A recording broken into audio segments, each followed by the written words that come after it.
viens souvent ici, j'habite dans le 9e de Marseille. Les Calanques, that's just a most beautiful place. Moi là, je travaille juste là dans le 9e arrondissement, donc tu vois par exemple, là je suis sorti du travail, je suis venu directement.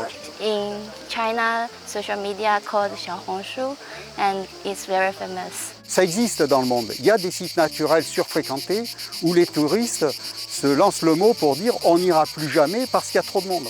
Et ça, on ne le peut pas dans les Calanques. Dans un parc national, c'est pas possible.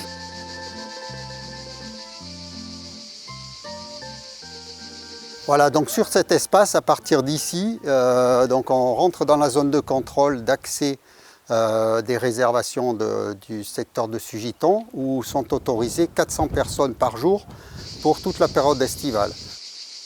Avant la mise en place de ces dispositifs, on avait en moyenne 2000-2500 personnes par jour pendant cette période balnéaire et des pics jusqu'à 3500-4000 personnes, notamment les grands ponts d'été, 14 juillet et 15 août.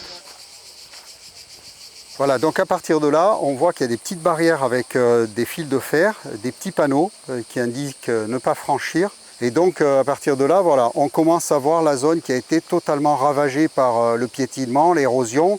On voit la terre à nu entre la garrigue et les arbres. On voit très bien là l'impact des chaussures sur les racines. Elles ont été complètement râpées, écrasées, cassées par endroits. Donc il y a un seul sentier pour accéder à la Calanque. Et donc des dizaines de sentiers sauvages ont été supprimés. Là, on a quelques pins qui s'installent. Voilà, là, il y en a un qui a 3 ans, donc qui est apparu juste après la mise en place des barrières. Et celui-là, qui est de l'année dernière, voilà, qui commence à pousser aussi. Hein, voilà, il fait quelques centimètres. Et on voit bien que là, où il n'y a pas de barrière, eh bien, le sol est toujours à nu, totalement dépourvu de végétation. Il n'y a pas un semis, pas une graminée au sol.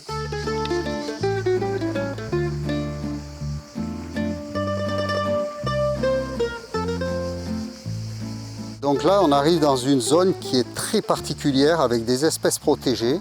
Donc ces espèces, là, celle-là en l'occurrence, c'est le Limonium pseudominitum. C'est une espèce protégée au niveau national et international.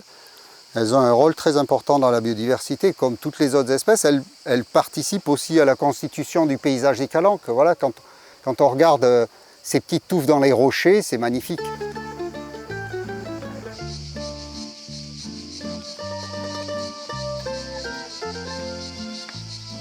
Le parc national des Calanques est à la fois terrestre, marin et périurbain. Et donc l'objectif du parc, c'est bien de protéger l'ensemble des espaces.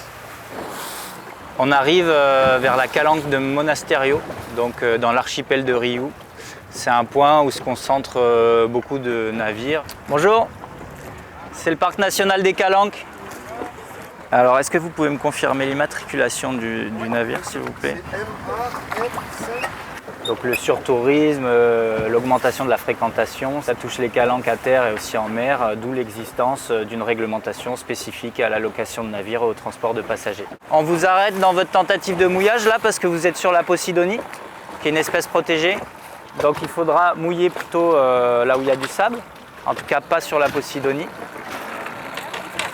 On aurait pu passer la journée ici tellement il se passe des choses tout le temps. Il y a des bateaux qui arrivent et qui partent sans arrêt, donc malheureusement on ne peut pas être partout, mais en tout cas on a bien fait de venir aujourd'hui.